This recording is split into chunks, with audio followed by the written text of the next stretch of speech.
Chapter 2. The Open Road. "Ratty," said the mole suddenly, one bright summer morning, "if you please, I want to ask you a favor." The rat was sitting on the riverbank singing a little song. He had just composed it himself, so he was very taken up with it, and would not pay proper attention to Mole or anything else. Since early morning he had been swimming in the river, in company with his friends, the ducks. And when the ducks stood on their heads suddenly, as ducks will, he would dive down and tickle their necks, just under where their chins would be if ducks had chins, till they were forced to come to the surface again in a hurry, spluttering and angry and shaking their feathers at him, for it is impossible to say quite all you feel when your head is under water. At last they implored him to go away and attend to his own affairs and leave them to mind theirs.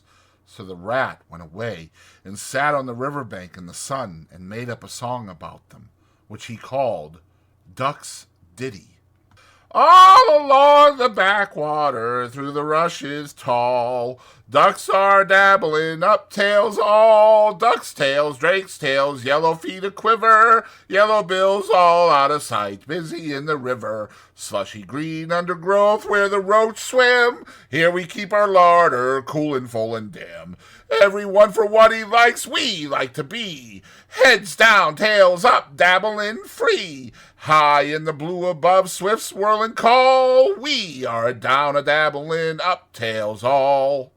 "I don't know that I think so very much of that little song, Rat," observed the mole cautiously. He was no poet himself, and didn't care who knew it, and he had a candid nature. "Nor don't the ducks neither," replied the rat cheerfully. "They say, why can't fellows sitting on banks and watching them all the time and making remarks and poetry and things about them? What nonsense it all is! That's what the ducks say." So it is, said the mole, with great heartiness. "No, it isn't," cried the rat indignantly. "Well, then, it isn't, replied the mole soothingly. "But what I wanted to ask you was, won't you take me to call on Mr. Toad? I've heard so much about him, and I do so want to make his acquaintance." "Why, certainly," said the good-natured rat, jumping to his feet and dismissing poetry from his mind for the day. "Get the boat out, and we'll paddle up there at once. It's never the wrong time to call on Toad. Early or late, he's always the same fellow, always good-tempered, always glad to see you, always sorry when you go."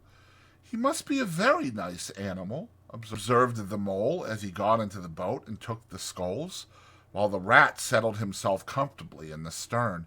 "He is indeed the best of animals," replied Rat. "So simple, so good-natured, and so affectionate. Perhaps he's not very clever. We can't all be geniuses, and it may be that he is both boastful and conceited, but he has got some great qualities, has Toady." Rounding a bend in the river, they came in sight of a handsome, dignified old house of mellowed red brick, with well-kept lawns reaching down to the water's edge. "There's Toad Hall," said the rat, "and that creek on the left where the notice-board says private, no landing allowed, leads to his boathouse, where we'll leave the boat. The stables are over there to the right. That's the banqueting hall you're looking at now. Very old, that is. Toad is rather rich, you know, and this is really one of the nicest houses in these parts, though we never admit as much to Toad." They glided up the creek, and the mole shipped his sculls as they passed into the shadow of a large boathouse. Here they saw many handsome boats, slung from the crossbeams or hauled up on a slip, but none in the water, and the place had an unused and a deserted air. The rat looked around him. "I understand," said he. "Boating is played out. He's tired of it, and done with it. I wonder what new fad he has taken up now. Come along, and let's look him up. We shall hear all about it quite soon enough." They disembarked and strolled across the gay flower-decked lawns in search of Toad, whom they presently happened upon resting in a wicker garden chair, with a preoccupied expression of face and a large map spread out on his knees. "Hooray!" he cried, jumping up on seeing them. "This is splendid!" He shook the paws of both of them warmly, never waiting for an introduction to the mole. "How kind of you," he went on, dancing round them. "I was just going to send a boat down the river for you, Ratty, with strict orders that you were to be fetched up here at once. Whatever you were doing, I want you badly, both of you. Now what will you take? Come inside and have something. You don't know how lucky it is you're turning up just now." "Let's sit quiet a bit today," said the rat, throwing himself into an easy chair, while the mole took another by the side of him and made some civil remark about Toad's delightful residence.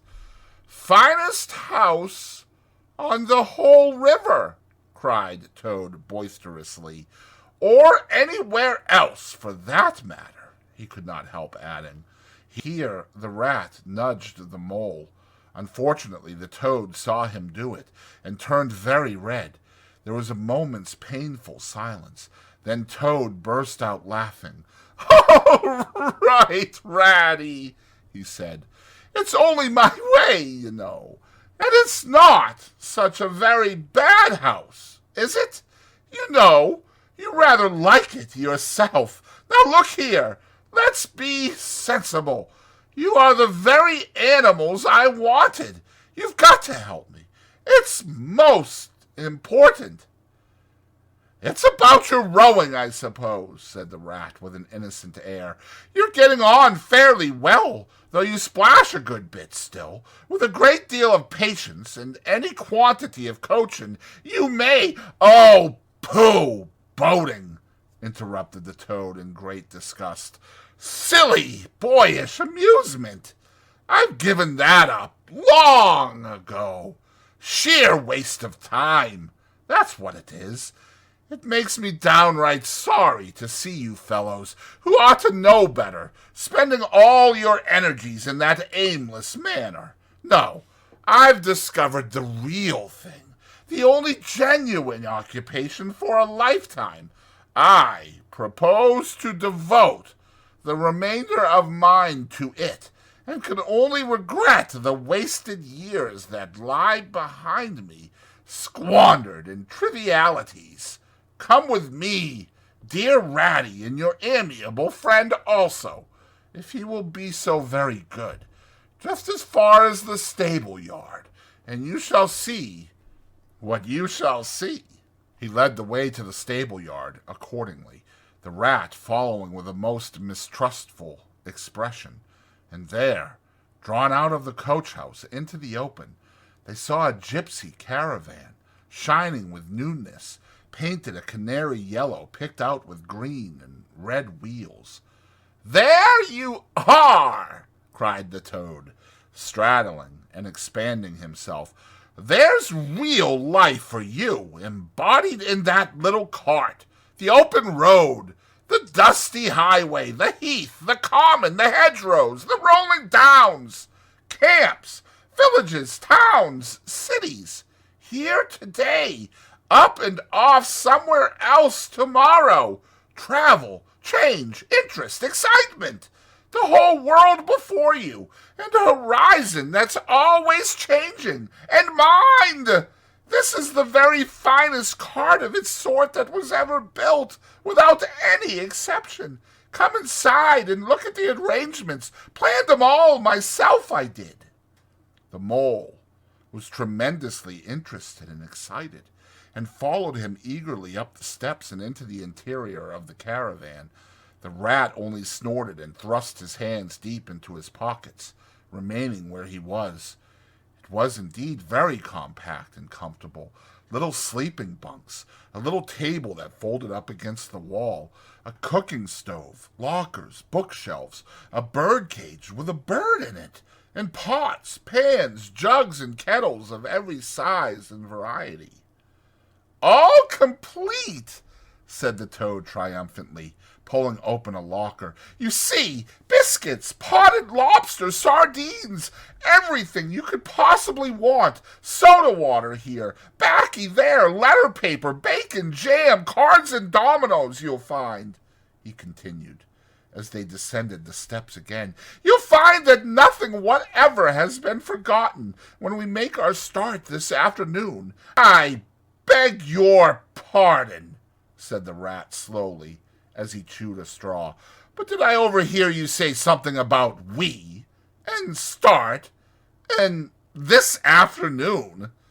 "Now, you dear good old ratty," said Toad imploringly, "don't begin talking in that stiff and sniffy sort of way, because you know you've got to come.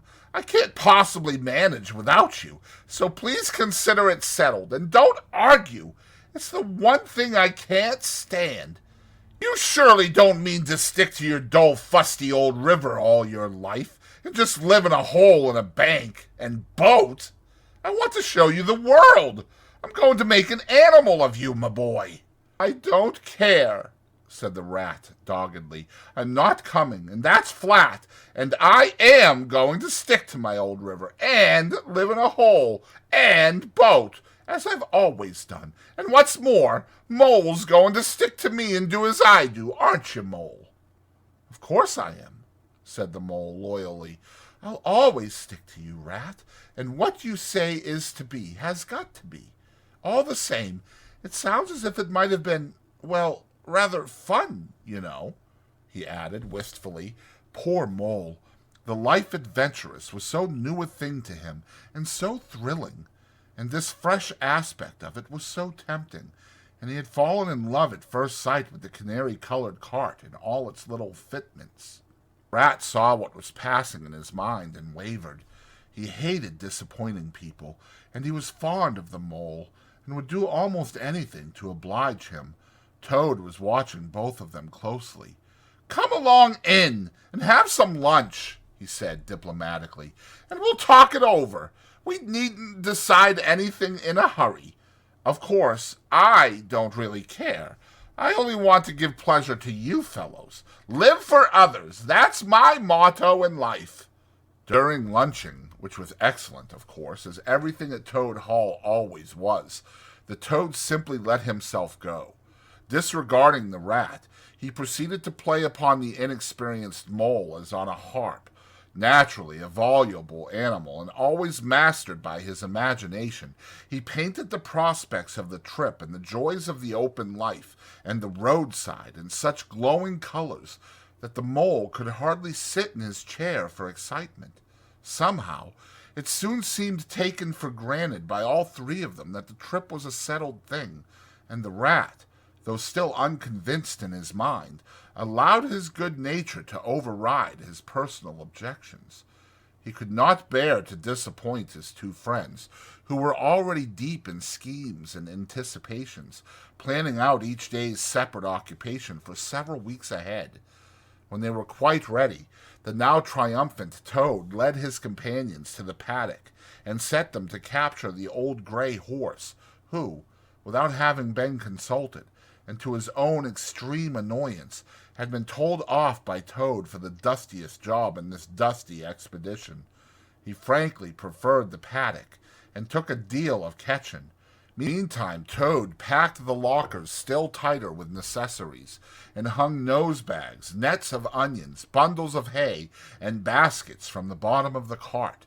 At last the horse was caught and harnessed, and they set off, all talking at once, each animal either trudging by the side of the cart or sitting on the shaft, as the humor took him. It was a golden afternoon. The smell of the dust they kicked up was rich and satisfying. Out of thick orchards on either side the road, birds called and whistled to them cheerily. Good-natured wayfarers, passing them, gave them good day or stopped to say nice things about their beautiful cart. And rabbits, sitting at their front doors in the hedgerows, held up their forepaws and said, "Oh my, oh my, oh my." Late in the evening, tired and happy and miles from home, they drew up on a remote common far from habitations. turned the horse loose to graze, and ate their simple supper sitting on the grass by the side of the cart. Toad talked big about all he was going to do in the days to come, while stars grew fuller and larger all around them, and a yellow moon, appearing suddenly and silently from nowhere in particular, came to keep them company and listen to their talk. At last they turned into their little bunks in the cart, and Toad, kicking out his legs sleepily, said, "Well, good night, you fellows. This is the real life for a gentleman. Talk about your old river." "I don't talk about my river," replied the patient rat. "You know I don't, Toad, but I think about it," he added pathetically in a lower tone. "I think about it all the time." The mole reached out from under his blanket, felt for the rat's paw in the darkness, and gave it a squeeze. "I'll do whatever you like, Ratty," he whispered. "Shall we run away tomorrow morning, quite early, very early, and go back to our dear old hole on the river?" "No, no, we'll see it out," whispered back the rat. "Thanks awfully, but I ought to stick by Toad till this trip is ended. It wouldn't be safe for him to be left to himself. It won't take very long. His fads never do. Good night." The end was indeed nearer than even the rat suspected.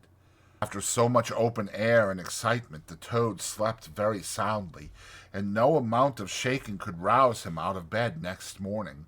So the mole and rat turned to, quietly and manfully, and while the rat saw to the horse and lit a fire and cleaned last night's cups and platters and got things ready for breakfast, the mole trudged off to the nearest village, a long way off, for milk and eggs and various necessaries the Toad had, of course, forgotten to provide.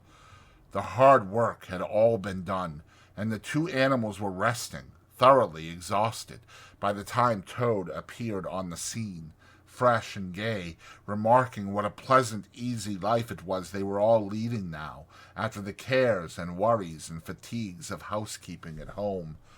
They had a pleasant ramble that day over grassy downs and along narrow by-lanes, and camped as before on a common, only this time the two guests took care that Toad should do his fair share of work. In consequence, when the time came for starting next morning, Toad was by no means so rapturous about the simplicity of the primitive life, and indeed attempted to resume his place in his bunk, whence he was hauled by force. Their way lay, as before, across country by narrow lanes, and it was not till the afternoon that they came out on the high road, their first high road, and there disaster, fleet and unforeseen, sprang out on them. This disaster momentous indeed to their expedition, but simply overwhelming in its effect on the after career of Toad. They were strolling along the high road easily, the mole by the horse's head, talking to him, since the horse had complained that he was being frightfully left out of it, and nobody considered him in the least.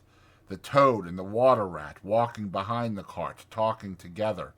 At least Toad was talking, and Rat was saying at intervals, "Yes, precisely," and "What did you say to him?" and thinking all the time of something very different, when far behind them they heard a faint warning hum, like the drone of a distant bee. Glancing back, they saw a small cloud of dust with a dark center of energy advancing on them at incredible speed, while from out the dust a faint "poop, poop" wailed like an uneasy animal in pain. Hardly regarding it, they turned to resume their conversation, when in an instant, as it seemed, the peaceful scene was changed, and with a blast of wind and a whirl of sound that made them jump for the nearest ditch, it was on them. The poop-poop rang with a brazen shout in their ears. They had a moment's glimpse of an interior of glittering plate glass and rich morocco, and the magnificent motor car, immense, breath-snatching, passionate, with its pilot tense and hugging his wheel, possessed all earth and air for the fraction of a second, flung an enveloping cloud of dust that blinded and enwrapped them utterly, and then dwindled to a speck in the far distance, changed back into a droning bee once more. The old gray horse, dreaming, as he plodded along, of his quiet paddock in a new raw situation such as this, simply abandoned himself to his natural emotions, rearing, plunging, backing steadily in spite of all the mole's efforts at his head and all the mole's lively language directed at his better feelings. He drove the cart backwards towards the deep ditch at the side of the road. It wavered an instant. Then there was a heart-rending crash, and the canary-colored cart, their pride and their joy, lay on its side in the ditch, an irredeemable wreck. The rat danced up and down in the road, simply transported with passion. "You villains!" he shouted, shaking both fists. "You scoundrels! You highwaymen! You road hogs! I'll have the law of you! I'll report you! I'll take you through all the courts!" His homesickness had quite slipped away from him, and for the moment he was the skipper of the canary-colored vessel driven on a shoal by the reckless jockeying of rival mariners, and he was trying to recollect all the fine and biting things he used to say to masters of steam launchers when their wash, as they drove too near the bank, used to flood his parlor carpet at home. Toad sat straight down in the middle of the dusty road, his legs stretched out before him, and stared fixedly in the direction of the disappearing motor car. He breathed short. His face wore a placid, satisfied expression, and at intervals he faintly murmured, "Poop, poop." The mole was busy trying to quiet the horse, which he succeeded in doing after a time. Then he went to look at the cart, on its side in the ditch. It was indeed a sorry sight. Panels and windows smashed, axles hopelessly bent, one wheel off, sardine tins scattered over the wide world, and the bird in the birdcage sobbing pitifully and calling to be let out. Rat came to help him, but their united efforts were not sufficient to right the cart. "Hi, Toad!" they cried. "Come and bear a hand, can't you?" The Toad never answered a word, or budged from his seat in the road, so they went to see what was the matter with him. They found him in a sort of a trance, a happy smile on his face, his eyes still fixed on the dusty wake of their destroyer. At intervals he was still heard to murmur, "Poop, poop." The rat shook him by the shoulder. "Are you coming to help us, Toad?" he demanded sternly. "Glorious, stirring sight," murmured Toad, never offering to move. "The poetry of motion, the real way to travel, the only way to travel. Here today, and next week tomorrow. Villages skipped, towns and cities jumped. Always somebody else's horizon. Oh, bliss! Oh, poop, poop! Oh, my! Oh, my! Oh, stop being an ass, Toad!" cried the mole despairingly. "And to think I never knew," went on the Toad in a dreamy monotone. "All those wasted years that lie behind me, I never knew, never even dreamt. But now that I know, now that I fully realize, oh, what a flowery track lies spread before me henceforth. What dust clouds shall spring up behind me as I speed on my reckless way? What carts I shall fling carelessly into the ditch in the wake of my magnificent onset? Horrid little carts, common carts, canary-colored carts!" "What are we to do with him?" asked the mole of the water rat. "Nothing at all," replied the rat firmly, "because there is really nothing to be done. You see, I know him from of old. He is now possessed. He has got a new craze, and it always takes him that way in its first stage. He'll continue like that for days now, like an animal walking in a happy dream, quite useless for all practical purposes. Never mind him. Let's go and see what there is to be done about the cart." A careful inspection showed them that, even if they succeeded in righting it by themselves, the cart would travel no longer. The axles were in a hopeless state, and the missing wheel was shattered into pieces. Rat knotted the horse's reins over his back and took him by the head, carrying the birdcage and its hysterical occupant in the other hand. "Come on," he said grimly to the mole. "It's 5 or 6 miles to the nearest town, and we shall just have to walk it. The sooner we make a start, the better." "But what about Toad?" asked the mole anxiously as they set off together. "We can't leave him here, sitting in the middle of the road by himself, in the distracted state he's in. It's not safe. Supposing another thing were to come along." "Oh, bother Toad," said the rat savagely. "I've done with him." They had not proceeded very far on their way, however, when there was a pattering of feet behind them, and Toad caught them up and thrust a paw inside the elbow of each of them, still breathing short and staring into vacancy. "Now look here, Toad," said the rat sharply. "As soon as we get to the town, you'll have to go straight to the police station and see if they know anything about that motor car and who it belongs to, and lodge a complaint against it. And then you'll have to go to a blacksmith's or a wheelwright's and arrange for the cart to be fetched and mended and put to rights. It'll take time, but it's not quite a hopeless smash. Meanwhile, the mole and I will go to an inn and find comfortable rooms where we can stay till the cart's ready, until your nerves have recovered their shock." "Police station? Complaint?" murmured Toad dreamily. "Me complain of that that heavenly vision that has been vouchsafed me?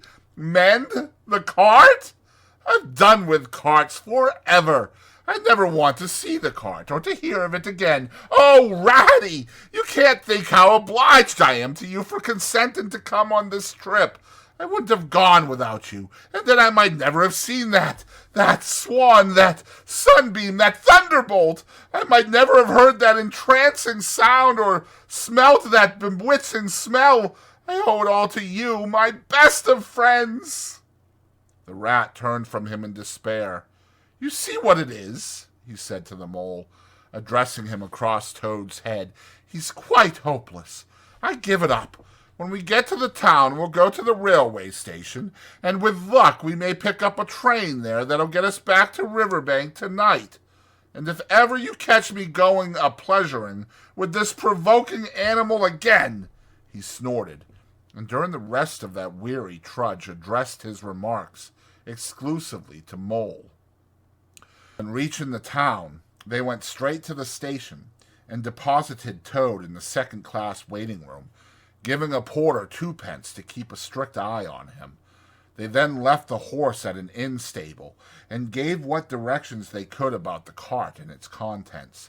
Eventually, a slow train having landed them at a station not very far from Toad Hall, they escorted the spellbound, sleepwalking Toad to his door, put him inside it, and instructed his housekeeper to feed him, undress him, and put him to bed. Then they got out their boat from the boathouse, sculled down the river home, and at a very late hour sat down to supper in their own cozy riverside parlor, to the rat's great joy and contentment. The following evening the mole, who had risen late and taken things very easy all day, was sitting on the bank fishing, when the rat, who had been looking up his friends and gossiping, came strolling along to find him. "Heard the news?" he said. "There's nothing else being talked about all along the riverbank. Toad went up to town by an early train this morning, and he has ordered a large and very expensive motor car."